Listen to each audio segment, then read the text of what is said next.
Happy Mother's Day. I am sat in my new to me chair and in the living room that has not been touched in ages still, because we've been spending time outside. I'll take you out here in just a minute. There is still so much to do. But we've had 2 days of 90-degree plus weather, and so we have not done nearly enough. Usually we go out and work for about half an hour as the weather starts to drop, like around 8 o'clock. Make a little progress, come in the house, chill for the rest of the evening. Um, so I'm going to take you outside and I'm going to put that clip in right here so you can walk around the yard and see what we've done so far and what's the plan. And these are 3 geranium plants that my friend Kathy gave me. You can see 3 in there. I clipped them off because they were not doing well in the 90-degree heat when she gave them to me.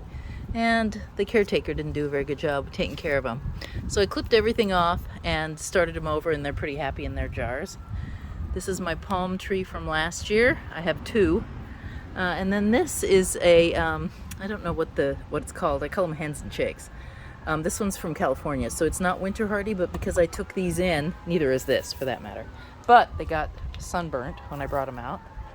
I have a second pair of pots. I need to deal with this bird bath. And all these stones are going to be a rock garden. The mess, excuse the mess. It's got such a long way to go because we were so late in getting started. A rock garden that's going to happen in here. I have a whole bunch of glass floats. I need big stones to build pockets of dirt so that I can plant things. And then I'm going to gravel this with gravel after I cover up what's left of the lawn, which is not much. And then I have these raised beds that need a good clean out. I'm waiting for these to die back, and the heat we're having, it's going to be soon.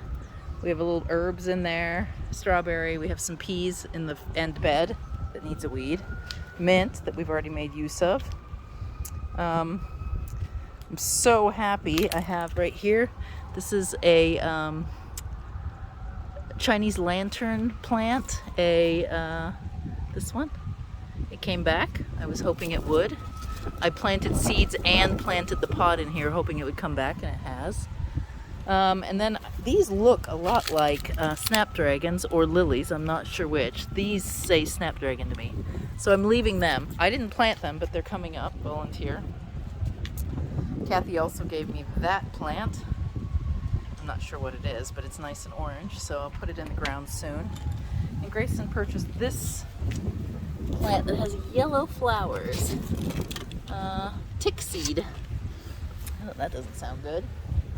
Alright, so I watched a YouTube video, and I'm going to take you to my tools section, which is a bit of a mess right now.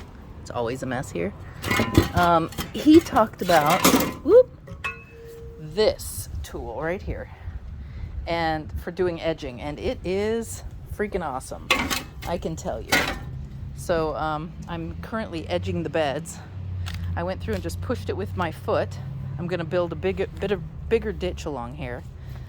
But yesterday I started pulling up the removed, and this is more what I want it to look like, the line, and pulled it back. But see how I've got all this to go in here.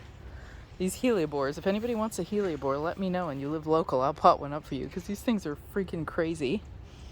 I've got roadies. I think this roadie's done. I need to chop it down. These are really old roadies. They're not in great shape. This pink guy has kind of burst forth. I don't like how they pruned it. They pruned it up. I would have preferred down. So I'm not sure what I'm going to do with these roadies. And then this is a hydrangea. I don't know what this is. Some ferns back here. So just working on cleaning that out. This is an entire circle of can't think of what it's called, orange, but not particularly nice ones. I'm going to move these out to the edge here. This used to have a big dirt thing around it, and we need to return that. These irises are great, but I'll give you a nice close-up because they're good. I'm going to move these irises to the front of the bed, mostly because, you know, it's a great idea to have a herbaceous border all around the fence in the yard, but I don't have time for that. I barely have time for what I have. So we're going to put this is taken over. I'm going to put this in great shape for an herbaceous border and the other side for shady plants. And then really take care of this front. This is larkspur. No, this isn't larkspur. Columbine. This is columbine. This, ooh, and I need to get the dirt up and reseed these. This is echinacea. Hopefully it's coming up again. More stinking heliobores. I believe these are Russian iris. It's not very swampy here, but they're coming up. More stinking heliobore. More columbine.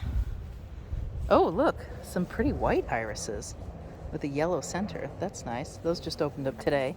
Daylily. This is a white flower, like a candy tuft, but it's a perennial. Let's see. Oh, sweet woodruff is what that is. Look, there's some more lilies and irises and things coming up. Hydrangea. Over in here, another hydrangea, more irises. I planted, oh, here it is. Good. So that, oh, I hope it survives. That doesn't look very happy. This is an orchid that Jane gave me. And there it is coming up, but I got to get some water. So it survived, but it's struggling. So I'm going to get that some water. Hassas, more freaking heliobore. I used to desire heliobore, and now I don't like them because they take over. These are grasses. I'm not a giant grass fan, but right here is where the rock garden's going to start growing. But there you go. You can see we had drinks on the patio last night, even though it's quite early, preparation-wise. I can show you some of the camellias. They are hidden in the back, even though there's one right under the window here. I don't know. Yeah, there's a pink one back there. I don't know if you can see that. There's one hiding right back there. Not a fan of pink, so I don't really, that's a very little guy. It's not my fave. But around the side here, I don't know what this tree is, but it needs to come out. Because I don't need a tree right next to my house. Ouch! I just got a sticker in my foot. Don't know what I stepped on. Heliobore. Heliobore. It's flipping everywhere. More heliobore. Here is, oh, the camellias are done over here. This was a nice white heliobore nice white camellia. That was lovely. You can see back in there the droppings. And then this is a pink one. Oh gosh, there's three. Two pink camellias and a white one. And then this is privacy fence, but I don't know if I care, honestly. I'd rather get the sun in. That's my front yard that needs tons and tons of work, and it does every year. And I kind of miss not having a yard. I like yard work, but not that much. The back, I haven't even looked at. David's domain has become the back. I do know I need to mow the lawn again. Doesn't look as good as it did last year, mostly because we neglected it for 2 months. I need to mop my porch because somebody dropped some tea on it, and I need to shake out the mat and stuff. But yeah, that is the yard. And then the other thing I've been working on as I sit on my keister and do nothing is the sweater, the bulky sweater. So I'm going to flip you around so that you can see it. So in my lap, we have a completed sleeve. And this yellow is not registering good color. It's much more washed out than reality. It's really a nice dark gold. I left the armpit open. I didn't try to pick up stitches in here. I just cast on 10, worked in the round, and then I will sew this shut underneath the arm. The sleeve, one of the beauties of making a sweater and you being the recipient is you can try it on over and over again. And so I tried the sleeve on and I tapered it exactly to fit my little chubby upper arm down to my not so chubby wrist. But 22 rounds, and then decrease every 5 rounds until I decided it was enough, and that's right about here. And then I'll pray right there. And then I knit straight down and then did 5 rows of ribbing. I did a short on the channel just to try it out. Ooh, look at those Girl Scout cookies. I did a short on the channel and I was going to do an I-cord bind off. Did not work out, was not happy. So here I did 5 rows of ribbing, just a little ribbing at the bottom. Still curling. I'm hoping the blocking process will block that out. And oh, and then I also went all the way around the edge of the sweater, picking up stitches and knit 5 rows of ribbing. Yeah, also 5 rows of ribbing all the way around the front. And I'll try this on and give you a shot in the mirror right at the end of the video. The other thing that happened this weekend, and I'm going to put the footage in soon, is that David and I went and took a Quiche Lorraine class at Decadent Creations and or Collective Kitchen. And it was from a French chef who worked in and owned a Michelin star restaurant, which is kind of cool. David and I really knew our pastries, so that wasn't, although I learned some stuff, so I'm glad I took it. Sometimes it's worth taking a class even though you think you already know because you learn more. I've made lots of quiches. I know how to do a quiche Lorraine, but he really talked about what makes the French quiches so really, really good. Now, of course, the number one is ingredients. The quality of your ingredients. Buy the best quality ingredients you can. We made a crust out of pastry flour, which I always use AP.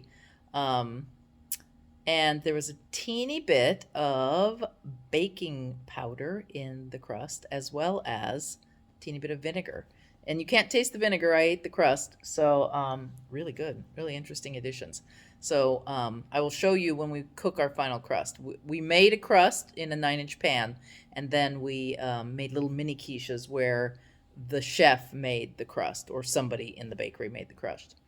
The crust was a little overworked. I'm really particular about my crust, and I like you to work it as little as possible to maintain flakiness. So David and I kind of had that in mind, and so we were careful. It'll be interesting to see how our crust turns out. The chef wasn't as particular about working the crust.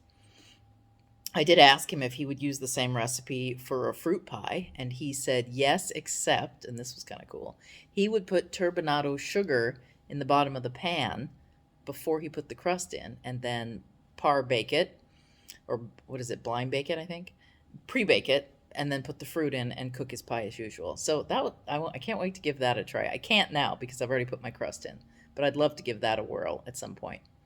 I'm going to put the footage and the photos in next, so you'll see those as we progress to the sweater try-on.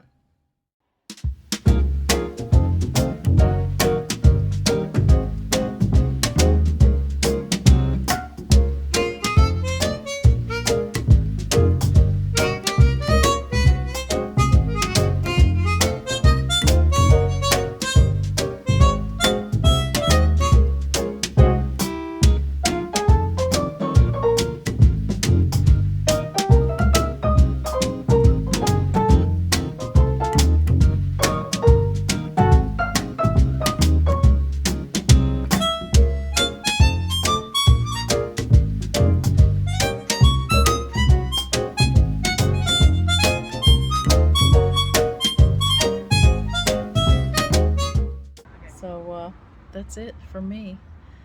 If you like this channel, give it a thumbs up. If you want to see more garden and knitting and embroidery and sashiko and bobbin lace and tatting, follow us and subscribe if you want to not miss an episode. In the meantime, you'll see Kelly probably tomorrow or within the next few days, and I will see you on Wednesday, I think. I think that's what I'm supposed to. I don't even remember when I'm supposed to upload these anymore. I've been so lax in the last 2 weeks. But I hope you're having a good summer. We're having summer. I'm not going to complain because I do like a good summer. Bye.